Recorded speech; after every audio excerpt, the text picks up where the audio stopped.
नमस्कार दोस्तों, मेरा नाम सुब्रत। मेरे चैनल पर आप सभी का फिर से एक बार स्वागत है।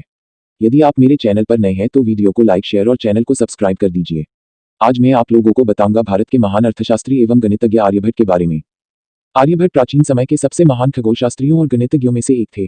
विज्ञान और गणित के क्षेत्र में उनके कार्य आज भी वैज्ञानिकों को प्रेरणा देते हैं।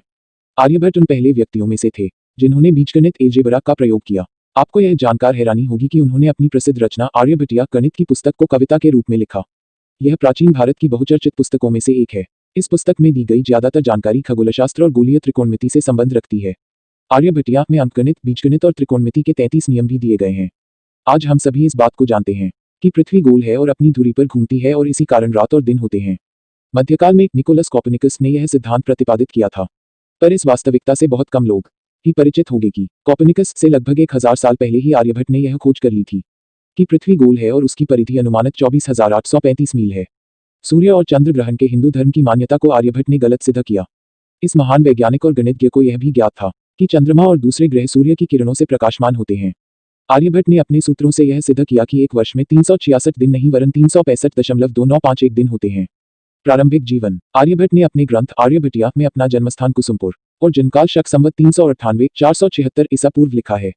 इस जानकारी से उनके जन्म का साल तो निर्विवादित है, परंतु वास्तविक जन्मस्थान के बारे में विवाद है।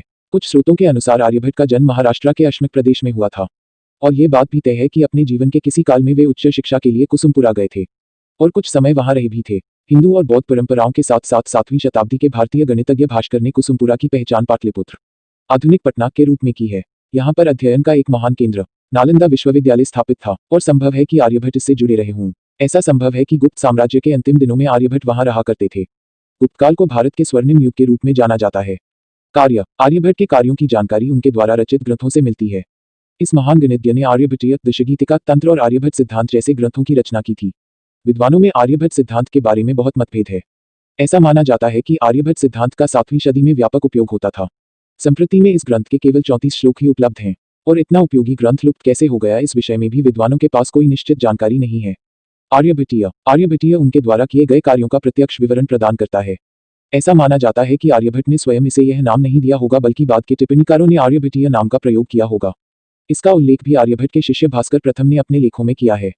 इस ग्रंथ को कभी कभी आर्यशताष्ट अर्थात आर्यभट्ट के 108, जो कि उनके पाठ में छंदों की संख्या है, के नाम से भी जाना जाता है। आर्यभट्टीय में वर्गमूल, घनमूल, समांतर श्रेणी तथा विभिन्न प्रकार के समीकरणों का वर्णन है। वास्तव में यह ग्रंथ गणित और खगोल विज्ञान का एक संग्रह है। आर्यभट्टीय के गणितीय भाग में अंकगणित, बीजगणित, सरल त्रिकोणमिति और गोलीय त्रिकोणमिति शामिल हैं। इसमें सतत भिन्न कंटिन्यूड फ्रैक्शंस, द्विघात समीकरण क्वाड्रेटिक इक्वेशंस, घात श्रृंखला के योग सम्स ऑफ पावर सीरीज और ज्याओं की एक तालिका टेबल ऑफ साइंस शामिल हैं।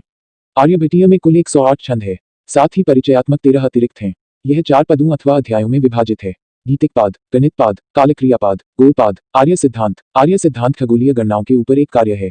जैसा कि ऊपर बताया जा चुका है, यह ग्रंथ अब लुप्त हो चुका है और इसके बारे में हमें जो भी जानकारी मिलती है वो या तो आर्यभट्ट के समकालीन वराहमिहिर के लेखनों से अथवा बाद के गणितज्ञों और टिप्पणीकारों जैसे ब्रह्मगुप्त और भास्कर प्रथम आदि के कार्यों और लेखों से। हमें इस ग्रंथ के बारे में जो भी जानकारी उपलब्ध है उसके आधार पर ऐसा प्रतीत होता है कि यह कार्य पुराने सूर्य सिद्धांत पर आधारित है और आर्यभट्टीय के सूर्योदय की अपेक्षा इसमें मध्यरात्रि दिवस गणना का उपयोग किया गया है। इस ग्रंथ में ढेर सारे खगोलीय उपकरणों का भी वर्णन है। इनमें मुख्य है शंकु यंत्र, छाया यंत्र, संभवतः कोणमापी उपकरण, धनुर्यंत्र, चक्र यंत्र, एक बेलनाकार छड़ी, युस्ती यंत्र, छत्र यंत्र और जल घड़ियां। उनके द्वारा कृत एक तीसरा ग्रंथ भी उपलब्ध है, पर यह मूल रूप में मौजूद नहीं है, बल्कि अरबी अनुवाद के रूप में अस्तित्व में है, जिसका नाम है अल-नत्फ या अल-नन्फ। यह ग्रंथ आर्यभट्ट के ग्रंथ का एक अनुवाद के रूप में दावा प्रस्तुत करता है, परंतु इसका वास्तविक संस्कृत नाम अज्ञात है। यह फारसी विद्वान और इतिहासकार अबू रेहान अल-बिरूनी द्वारा उल्लेखित किया गया है। आर्यभट्ट का योगदान। आर्यभट्ट का भारत और विश्व के गणित और ज्योतिष सिद्धांत पर गहरा प्रभाव रहा है। भारतीय गणितज्ञों में सबसे महत्वपूर्ण स्थान रखने वाले आर्यभट्ट ने 120 आर्यछंदों में ज्योतिष शास्त्र के सिद्धांत और उससे संबंधित गणित को सूत्र रूप में अपने प्रसिद्ध ग्रंथ आर्यभट्टीय में प्रस्तुत किया है। उन्होंने गणित के क्षेत्र में महान आर्किमिडीज से भी अधिक सटीक पाई के मान को निरूपित किया और खगोल विज्ञान के क्षेत्र में सबसे पहली बार यह घोषित किया गया कि पृथ्वी स्वयं अपनी धुरी पर घूमती है। स्थान मूल्य अंक प्रणाली आर्यभट्ट के कार्यों में स्पष्ट रूप से विद्यमान थी। हालांकि उन्होंने शून्य दर्शाने के लिए किसी प्रतीक का प्रयोग नहीं किया, परंतु गणितज्ञ ऐसा मानते हैं कि रिक्त गुणांक के साथ 10 की घात के लिए एक स्थान धारक के रूप में शून्य का ज्ञान आर्यभट्ट के स्थान मूल्य अंक प्रणाली में निहित था।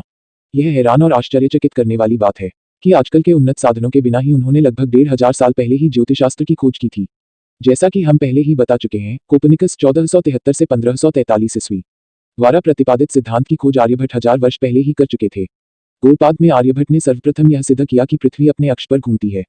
आर्यभट्ट के गणित और खगोल विज्ञान में 12 महत्वपूर्ण योगदान। 1. आर्यभट्ट ने पृथ्वी की परिधि सर्कमफ्रेंस की लंबाई 39,968.05 किलोमीटर बताई थी, जो असल लंबाई 40,075.01 किलोमीटर से सिर्फ 0.2% कम है।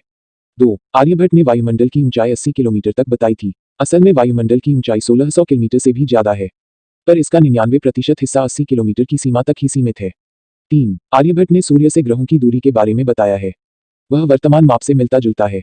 आज पृथ्वी से सूर्य की दूरी लगभग 15 करोड़ किलोमीटर मानी जाती है। इसे एक खगोलीय इकाई एस्ट्रोनॉमिकल यूनिट कहा जाता है। आर्यभट्ट के मान और वर्तमान मान इस तरह हैं। 4. आर्यभट्ट ने तारों से सापेक्ष पृथ्वी के घूमने की गति को मापकर बताया था कि एक दिन की लंबाई 23 घंटे 56 मिनट और 4.1 सेकंड होती है, जो असल से सिर्फ 0.86 सेकंड कम है।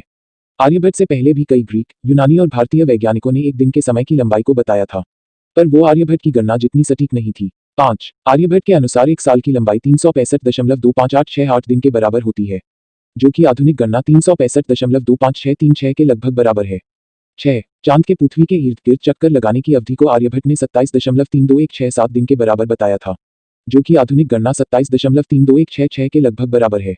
7. अंकों को चिन्हों द्वारा लिखना शुरू किया। दोस्तों, अक्सर आपने सुना होगा कि आर्यभट्ट ने जीरो की खोज की थी, पर आपकी यह जानकारी गलत है। असल में उन्होंने गणनाओं को विशेष चिन्हों द्वारा लिखने की शुरुआत की थी।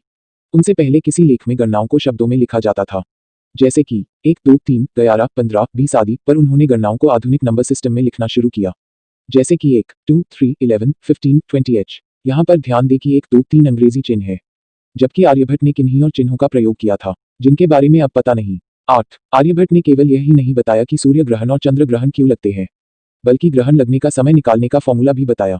उन्होंने ग्रहण कितनी देर तक रहेगा, इस बात का पता करने का भी फॉर्मूला दिया था। 9. आर्यभट्ट ने पाई की वैल्यू दशमलव के 4 अंकों 3.1416 तक सही बताई थी। 10. आर्यभट्ट ने ही त्रिकोणमिति ट्रिगोनोमेट्री के साइन और कोसाइन की खोज की थी। आर्यभट्ट ने इन्हें ज्या और कोज्या कहा है। कोसाइन कोज्या का ही बिगड़ा हुआ रूप है। इसका मतलब है आज पूरी दुनिया में जो त्रिकोणमिति पढ़ाया जाता है, वास्तविकता में उसकी खोज आर्यभट्ट ने की। 11. आर्यभट्ट ने ब्रह्मांड को अनादि अनंत माना।